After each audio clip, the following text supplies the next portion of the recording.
Written that the museum is a meeting place with yourself and with those who have lived long time ago and with those who come after us.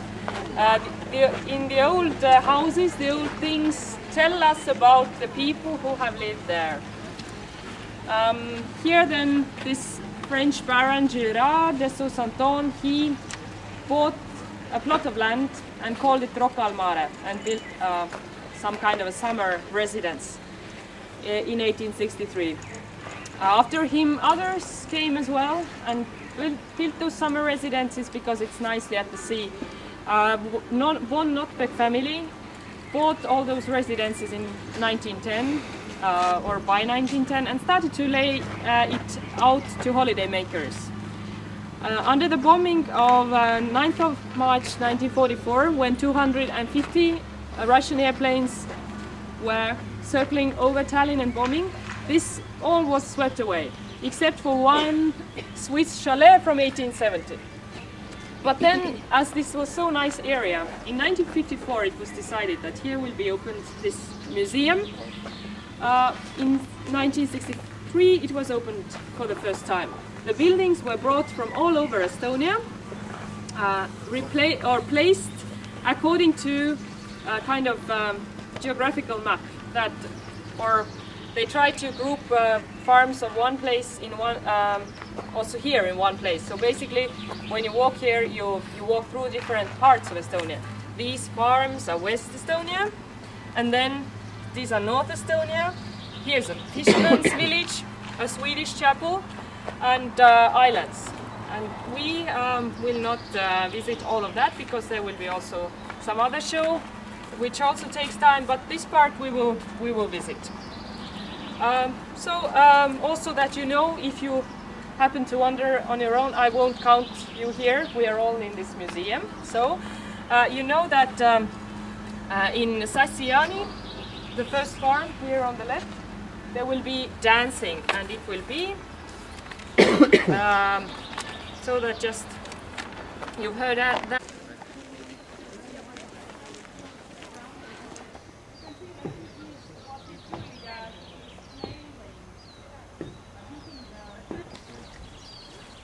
This is obviously a device for lifting water out of the well, just to counterbalance log.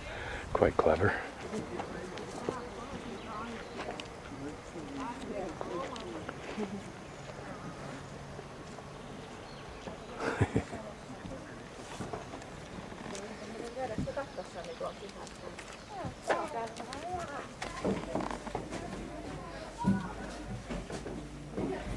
Early look at the roof, which is very typical 1819. here everywhere. It is of reeds, sometimes of straw. The reeds are cut in the winter from on the ice. Roofs like that last from 30 to 80 years. Tässä on korkeata kynnystetty varovasti. Taking a picture of it, looking at this paint. No. I never even looked at it. Estonia, or Tallinn is also North Estonia, and this limestone has been used in modern building work and also in the old times. So this farm is from the middle of the 19th century. Here is a smithy for this same farm, and here is the summer kitchen and sauna. So for a long time, and there inside the threshing floor, there is an exhibition, the shepherd's world. Historical photos.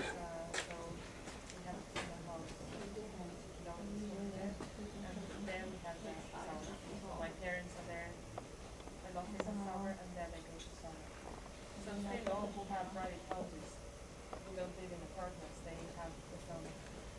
So they use it in addition to, they also...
An example of the roof after maybe 40 to 50 or 60 years, depending upon who you listen to, when the moss has started to form on it. And I'm guessing that's the north side, where the water stays because the sun doesn't hit as often or as much. Notice the moss chinking throughout the world.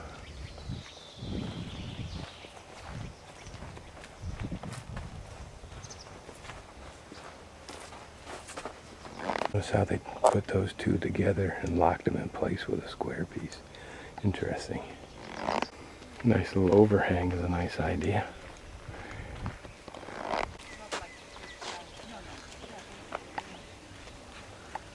Interesting that this windmill could be rotated 360 degrees in order to maximize the wind. This was the equivalent of a roadhouse. It had the responsibility to provide food and lodging for travelers. Common folk would apparently be at this end of the building, and then the gentry up further.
There's another windmill, small one, that was capable of being turned. This lever arm is what turned it, of course. But it looks like it's just wood post embedded in a crib of coped and connected logs like the houses. Yeah, that's what it is. Probably filled with rock in there, and this could move. I'm not sure what it did, what its purpose was. Probably like most of them grinding grain or something.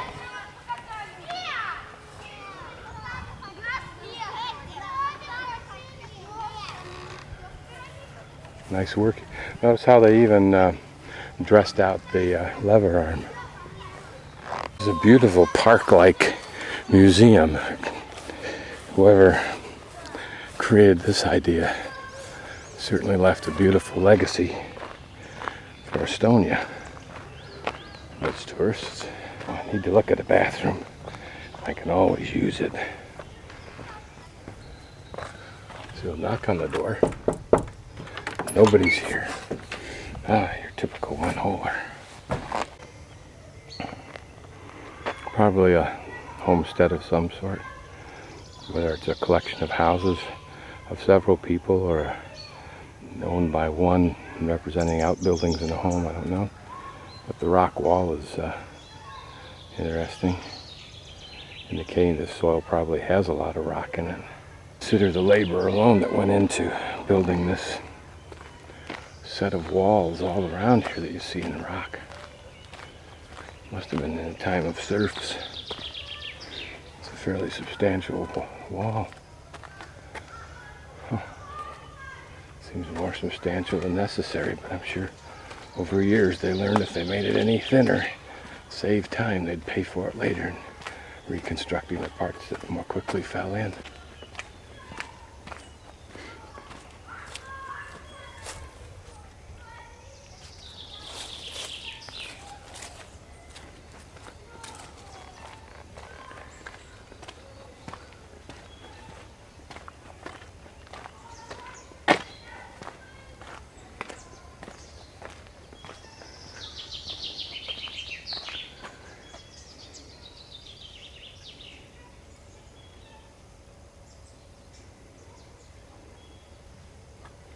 What's interesting is I haven't seen any reed beds.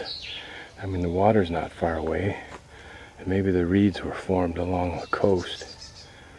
But if they're inland, I haven't seen any evidence of that at all.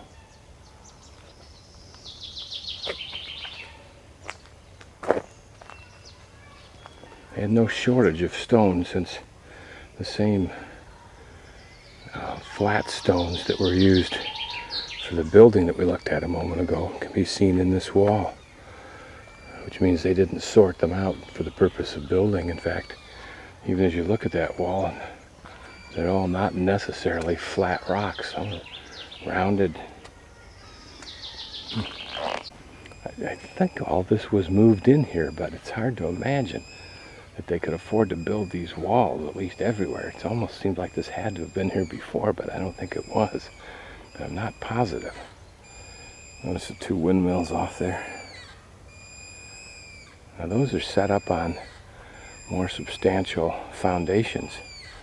I wonder if there was a center post in there that somehow revolved around to do the grinding.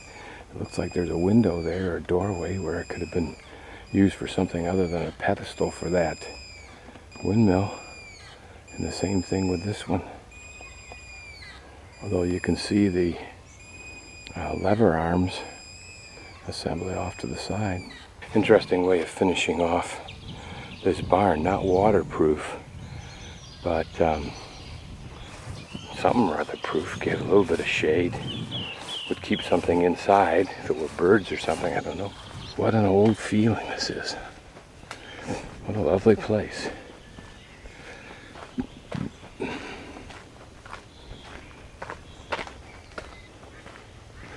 I mean, it doesn't look like it'd be any slouch of a project to move these windmills. Look at even more buildings over there.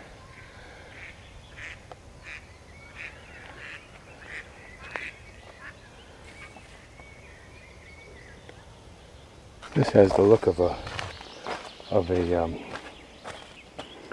grinding house, a mill house. that could dam up there, and this can dam up here. And then you could undo this part here, of course, or that part. But once you've got it dammed up and you've got a full load of water into this pond, then you can start pulling these things up, letting water rush through, and it channels into the building here and would provide a water source for a water mill that could be used again for power for grinding. Let's see if we can see anything in here that indicates that's function. Look at this method of keeping people out.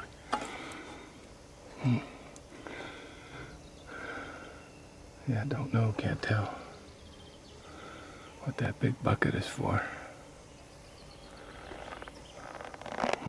Yeah, the location indicates that this is an old mill house that was moved from a farm it was built along with another one, a pair, in other words, in the middle 1800s. Some kind of marker, it appears to say, which you'll be able to read for yourself, but it looks like 3 period W period 1817. Whether it stood on this spot or was moved here, it doesn't say. Building would have been obviously for the firefighters. Their horse-drawn pump, hand pump. Other pumps, neat stuff.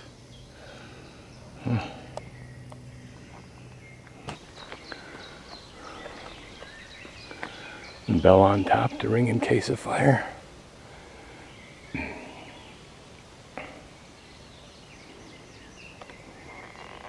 Foundation for a building, but it's, I think it's a new foundation protected with tar paper and bricks on it. Perhaps anticipation of moving another building here. More examples of the moss that grows on these buildings. I wonder if it would make them last longer if they somehow removed the moss.